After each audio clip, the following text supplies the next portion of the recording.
Hello everyone, and welcome to this free tutorial video. And I apologize for not having these in the past few weeks. It's been really busy with work, but hopefully I will try to keep to my plan of doing one every 2 weeks.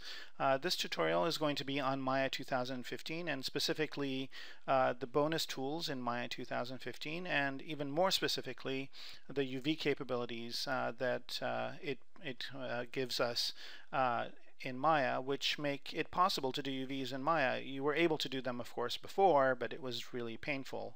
And now it's a lot less painful. Before, I used to use a tool called Hedis UV Layout, which I still do, and it's still a great, amazing UVing tool. If you have to do detailed UVs, I think it's still unmatched. And then I started using another tool called UV or Unfold 3D, which also was a great tool to use, but a lot of the capabilities of that application have been folded into Maya 2015, and as you will see, it's almost as easy to use those capabilities in Maya 2015 now as it was with the standalone app. So without further ado, let's go ahead and get started. The way that this works is you have to, of course, first have the bonus tools installed, and you can get those from the Autodesk Exchange. So if you go to the Autodesk Exchange, they were released yesterday, so May 22nd, and they have them for Mac, Linux, and Windows, and they're free. You can just download them and install them on your machine, and as soon as you do that and restart Maya, you will see that there's a menu added now called Bonus Tools, and there's a plethora of really useful tools, and we're just going to use one specific one this time around, which is this Auto Unwrap UVs tool. So once we click on it, we get a dialog box, and I usually just accept the defaults and enter the tool. And once I do that, it basically makes a few changes, and I can go ahead and minimize this dialog box. We don't need it. The first thing it does, it puts this green color on your model and also puts some buttons on your UI. So I'm also going to minimize the UV texture editor and get to UVing. So the first thing you can do here, as you can see, is called Add Borders, which basically allows us to specify where the UV borders are going to be. And to do that, we just basically have to select some edges and tell it that those are going to be the borders. Now, before I do that, of course, I want to minimize the amount of work I have to do, because we all know UVing is just not the most fun thing in the world. So you want to spend as least time UVing and more time doing the other fun stuff like designing and modeling and animating and all that good stuff. So to minimize my work, I'm going to look at my model and see if it's symmetrical, and it is, so I'm going to do half the work. And that's one of the things that we get for free with computers is symmetry, so why not use it? So to use symmetry, what we'll do is we'll bring up the modeling toolkit, which used to be Next, but now it's integrated into Maya 2015. And in here, what we'll do is go ahead and just select one edge in the middle. So this is an edge on the symmetric edge of the whole model. So this, if I double click on this, the edge loop will divide the model into two, but all I need is just one edge, and then I will click on this button, and now whatever I select on one side gets selected on the other. So that will again cut my work in half. So let's go ahead and start selecting the borders for the UVs. So I'll just double click on this edge loop, and that selects it all the way around the shoulder.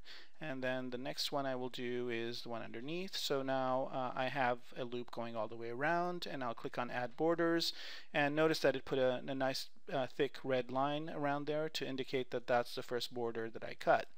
The next one I'm going to do is the hands, so I double click here, Add Borders, and now that's cut as well. And then let's do the fingers, and so I cut those in half this way, but I don't want it to go all the way up into the arm, so I just will start from this edge over here and double click on this edge, and that will just select the edges that I need. Add my border, and then select the thumb, select that edge. Actually, I can just double click here. It will select it all the way to this 5-point pole here, and then click on add border, and then just continue this up. And I can either select these edges individually, or I can select the first one and double click on the other end, and it will select all the edges in between, and click on add border. So now I have that selected. Unfortunately, what it did here is it selected all the way down to the foot, which is not what I wanted. So what I will do here is I will select this edge and double click on where it ended, which is somewhere down here on the leg over here, and say remove borders. So that basically returns it to the state it was in before. And what I need to make sure here is that I select the edges up until where this edge, this border is. So I'll select this edge and this one, double click, and now I just have those selected, and I'll add the border. So I'm glad that happened, so I can show you that you can also remove borders just exactly the same way you add them. Okay, so the arms are done. Let's move on to the legs. So we'll just go ahead and double click here, and double click here, and double click here. So that basically selects the borders for the legs, and that's done. Let's do the feet real quick. And again, I'm just doing this on one side, and it's doing it on the other, which is nice. And by the way, I've modeled this model so that it's a well-organized model, so a lot of this process is pretty straightforward. I'll add the borders there. Now I need a cut that goes this way, so I'll just select these two edges. So 1, 2, and add a border there. And then select this edge, and it's double click on its mirror on the other side to cut a seam in the middle of the leg here. That looks like it's a good place for it. So let's add that border, and that goes all the way around. So the feet are done, the legs are done. Let's go ahead and do the torso. And for that, I'll just continue this line down. It looks like it goes all the way down to here, but I don't want it going into the leg, so I'll select this one and this edge and add that border. So that's done. And lastly, I just want to let's do the head. I thought I did that already, but that's pretty easy to do as well. So those are the borders for the head.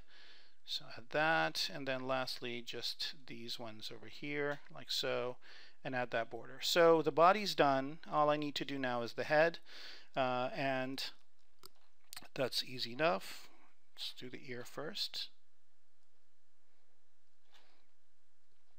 Add a border there, and then next thing I want to do is select the ear hole, add a border for that. Okay, and now I have a eye bags and a mouth bag, so I'll do those next. But first let me do these nostrils, add a border, so the nostrils are done.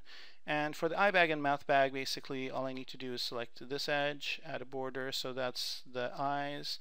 And for the mouth, I'm going to do that from the inside. But before that, I also want to cut my eye bags in half so that they, I think it's this one. Nope. Maybe this one. No. All right, fine. I think I'll just have to do it.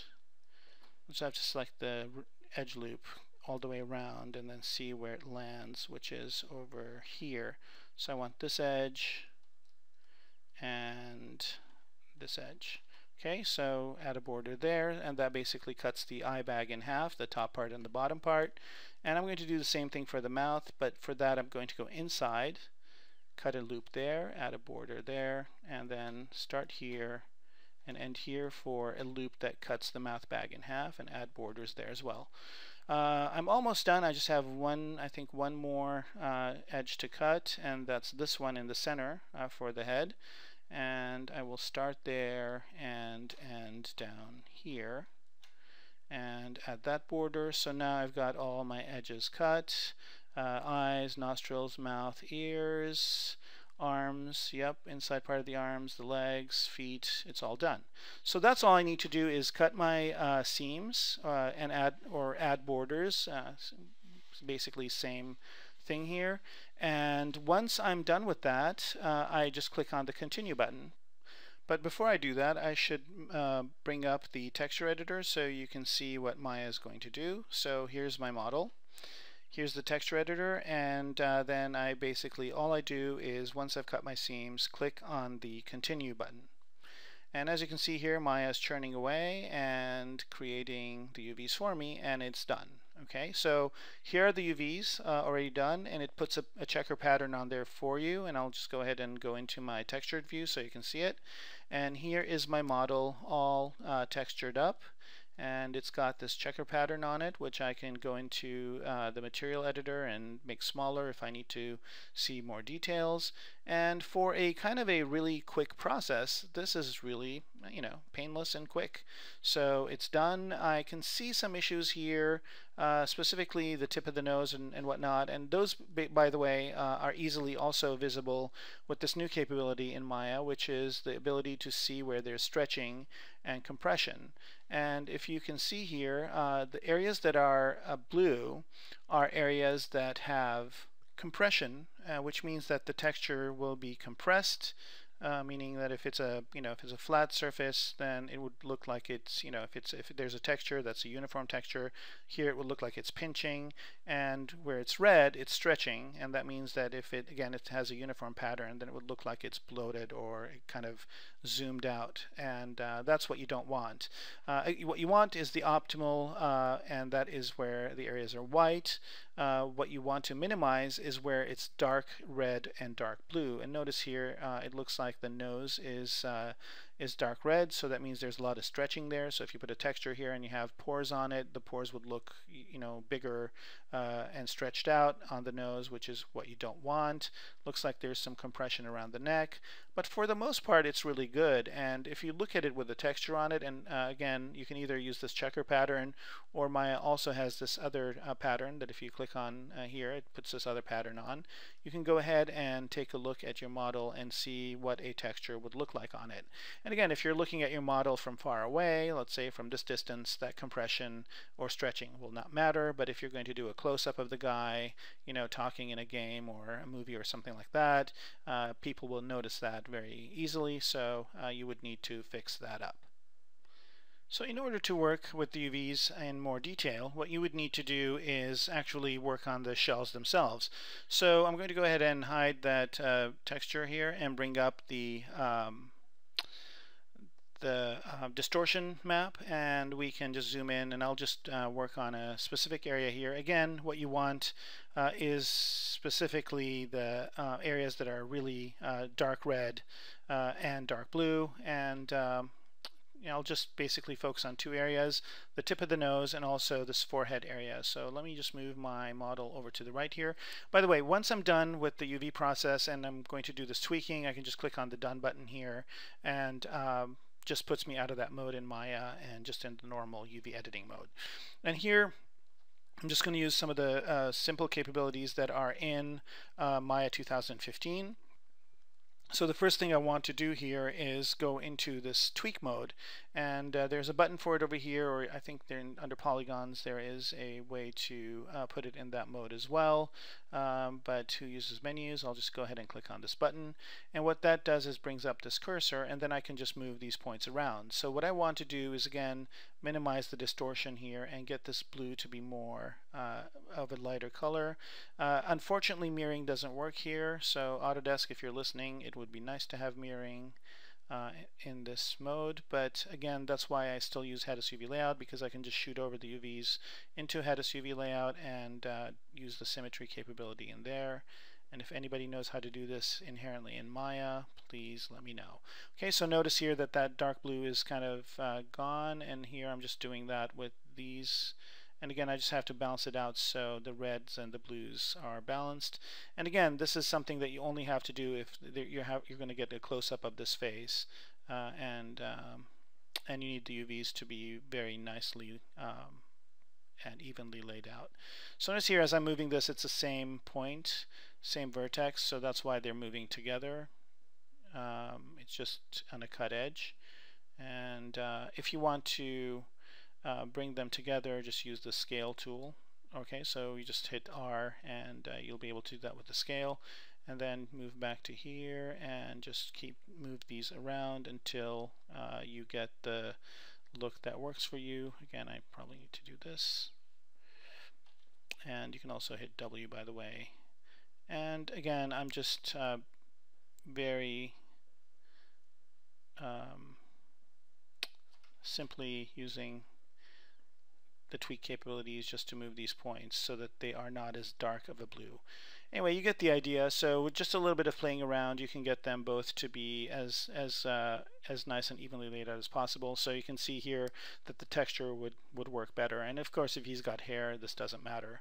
But let's go ahead and do the nose. And with the nose, I'm going to use something else, which is nice in Maya, which is the fall off capability. So here I'm just going to click on this vertex over here and then just go to scale, and I can't really, scale by itself doesn't do anything, but if I and I'll just get rid of this dialog box, I don't need it anymore. But if I turn on soft select, notice here that I've got a very small fall off of 0.3.